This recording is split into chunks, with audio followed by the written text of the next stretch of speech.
ही गोष्ट खरी आहे की आमच्या महाविकास आघाडीच्या तिन्ही पक्षाच्या वतीनं आणि तिन्ही पक्षांच्या संमतीनं विरोधी पक्षनेता महाराष्ट्र विधानसभा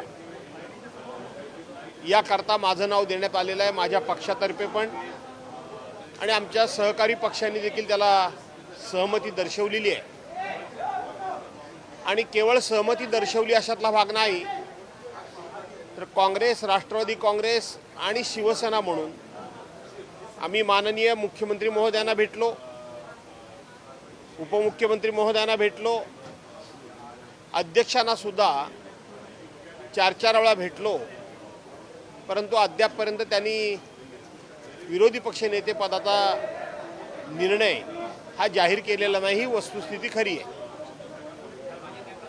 चहापाण्याचा कार्यक्रम झाला, त्या चहापाण्याच्या कार्यक्रमाच्या वेळी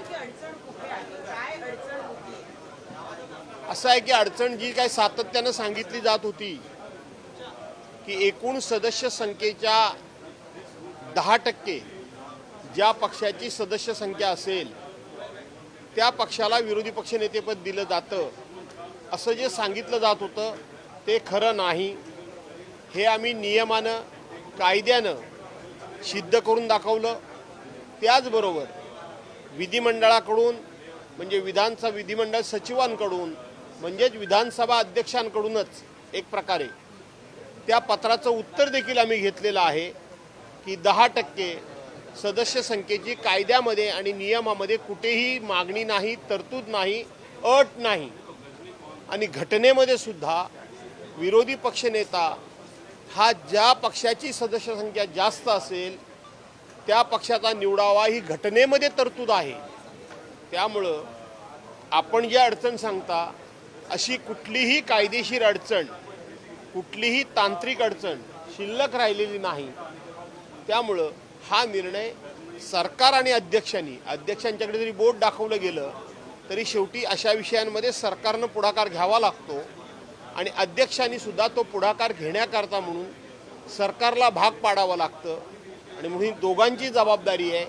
त्यांनी जरी अध्यक्षांच्याकडे बोट दाखवलं सरकारनं आणि अध्यक्षांनी सरकारच्याकडे बोट दाखवलं तरी आम्ही काय अज्ञानी नाही, आम्ही काय अनभिज्ञ नाही, ही दोघांची जबाबदारी। महाविकास आघाडीने पत्र दिलं होतं बहिष्कारासंदर्भात, त्यामध्ये तुमची सही नव्हती, त्याच्यामुळे कुठेतरी पुन्हा चर्चा झाली की नाराज आहेत। मुख्यमंत्र्यांनी देखील सूचक वक्तव्य केलं, कसं पाहता?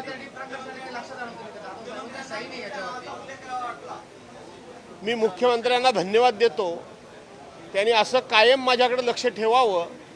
चांगल्या बाबतीत मी म्हणतोय लक्ष ठेवावं, कारण इतकं होत असताना आम्हाला निधी देण्यामध्ये ते लक्ष ठेवत नाहीत, आम्हाला निधी देत नाहीत। आमचे जे हक्क आहेत ते आमचे हक्क आम्हाला मिळवण्याकरता अशाच पद्धतीनं ते पुढाकार घेताना दिसत नाहीत।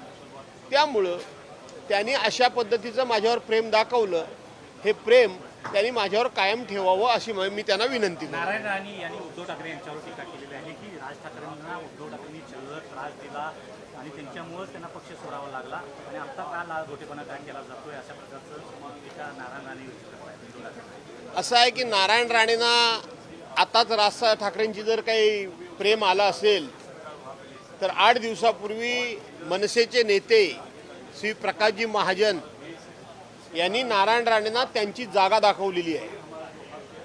तो जरा तुम्ही त्या क्लिप काढून व्हायरल करा।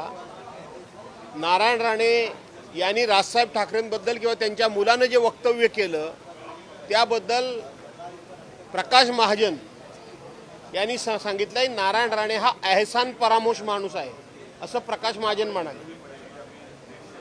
ते तुम्ही वक्तव्य काढून बघा। त्यामुळं मला असं वाटतं की त्यांनी दिलेलं उत्तर पुरेसं आहे। गणेश नाईक, छगन भुजबळ त्यासोबत राज ठाकरे, उद्धव ठाकरेंमुळेच पक्ष सोडून गेले, असे देखील नारायण राणेंनी टीका केली आहे। नारायण राणेंनी इतरांची काळजी करण्यापेक्षा तुम्ही तुमचा पक्ष का सोडलात? तुम्ही पक्ष काढलात तुमचा आणि 1 वर्षामध्ये आपला पक्ष का सोडलात त्याचं उत्तर महाराष्ट्राला द्या। तुम्ही काँग्रेस पक्ष का सोडलात त्याचं उत्तर महाराष्ट्राला द्या।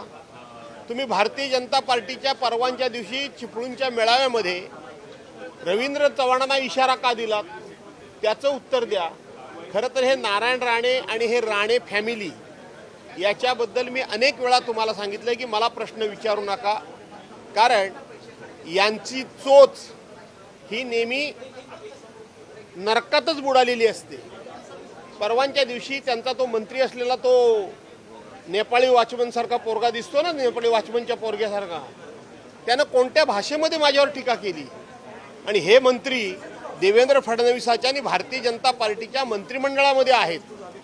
आणि म्हणून अशांची ज्यांची चोच ही कायम नरकातच बुडालेली आहे, अशा लोकांबद्दल पुन्हा मला प्रश्न विचारू नका.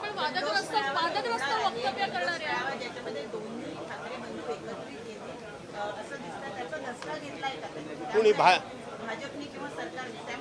असं आहे की मी माझ्या एका मुलाखतीमध्ये मी म्हणालो होतो, मी आता सांगितलं की ज्यांची चोच नरकात बुडालेली आहे, सातत्यानं घाणेरडच बोलतात, चांगलं कधी बोलत नाही, कोणाला कधी सन्मानानं कोणाचा उल्लेख करत नाहीत, कोणाचं वय बघत नाहीत, कोणाचा अधिकार बघत नाहीत, प्रत्येकाला घाणेरड्या शब्दामध्ये बोलायचं, अरेतरविषयी भाषा वापरायची नाही. अशा लोकांबद्दल तुम्ही मला पुन्हा पुन्हा प्रश्न विचारताय की दोन ठाकरे बंधू एकत्र आल्यामुळे हे घाबरलेत का, असं तुम्ही विचारताय. आज तागायत मी अनेक वेळा अतिशय मुद्द्याचं सांगितलंय की उद्धव साहेबांनी एखादी प्रेस कॉन्फरन्स घेतली, उद्धव साहेबांनी एखादी सभा घेतली की हे ज्यांचं नाव विचारतात ते फक्त प्रेस कॉन्फरन्समध्ये घेऊन प्रेसमध्ये बोलतात. गेल्या 10 वर्षामध्ये यांना महाराष्ट्रामध्ये 50 लोकांची सभा कोणी दिली का, हे एकदा तपासून बघा. ह्या राणेंबद्दल, हे राणे जे बोलतात ह्यांना 50 माणसांची सभा कोणी दिली का. मध्यंतरी मला असं कळलं होतं की नारायणरावांनी आपल्या मुलाला सांगितलं होतं की भास्कररावांच्यावर बोलताना जरा जबाबदारीनं बोला, पण त्यांचा पोरगा परवांच्या दिवशी जो बोललाय ज्या भाषेमध्ये, त्यामुळं मला त्यांच्याबद्दल हे तोंड उघडावं लागतंय की त्यांची चोच ही नेहमी नरकातच बुडालेली असते. हे पुन्हा एकदा मी सांगतो. राहिला प्रश्न, परवांच्या दिवशी मी हजर नव्हतो याची फार तुम्हाला चिंता पडलेली आहे. मुख्यमंत्र्यांना पडू द्या, त्याचं उत्तर मी तुम्हाला दिलंय, पण तुम्हालाही फार चिंता पडलेली आहे. मी पक्षाचाच एक जबरदस्त असा मेळावा हा उरणमध्ये होता, तिथले आमचे जिल्हा प्रमुख आणि माजी आमदार मनोहर भोईर यांनी तिथे एक पक्षाचा मेळावा घेतला होता. त्या मेळाव्याची तो मेळावा मी अगोदर घेतला होता आणि त्या मेळाव्याकरता मी तिथे उपस्थित होतो. माझ्याबरोबर आमचे दुसरे उपनेते विश्वनाथ नेरुळकर ते देखील होते. त्यामुळं मी गैरहजर जाणीवपूर्वक नव्हतो. ओके.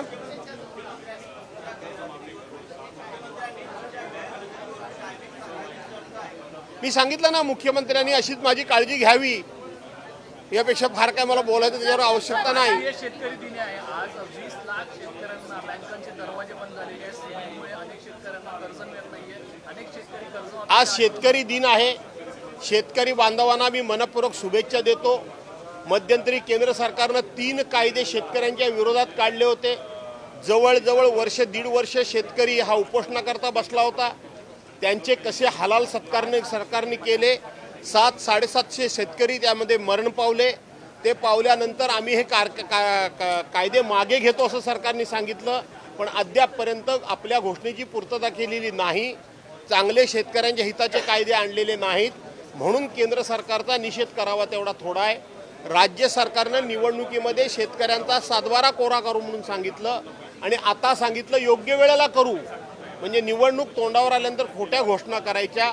आणि म्हणून त्यांचा देखील निषेध आम्ही करतो आणि आम्ही संपूर्णपणे शेतकऱ्यांच्या पाठीशी उभं कायम राहणार आहोत. झालेले आहेत, विद्यार्थ्यांना शाळेपर्यंत जाण्यासाठी रस्ते नाही आहेत, अनेकांना साखर असल्यामुळे झाडाच्या फांदीवर क्रॉस करून सरकारला एवढं पाशवी बहुमत मिळाले असल्यामुळं सरकारला आता लोकांच्या सुखदुःखाशी, त्यांच्या विकासाशी, त्यांच्या अडीअडचणीशी काही देणं घेणं नाही. सरकार प्रचंड अहंकारामध्ये, मस्तीमध्ये आज या ठिकाणी डुबलेलं आहे. मुंबई महापालिकेसंदर्भात काँग्रेस स्वबळाचा नारा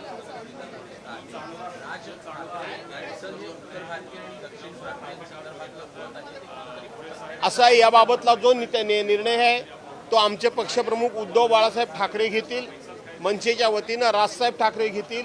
या अशा विषयामध्ये आम्ही भाष्य करू इच्छित नाही. धन्यवाद.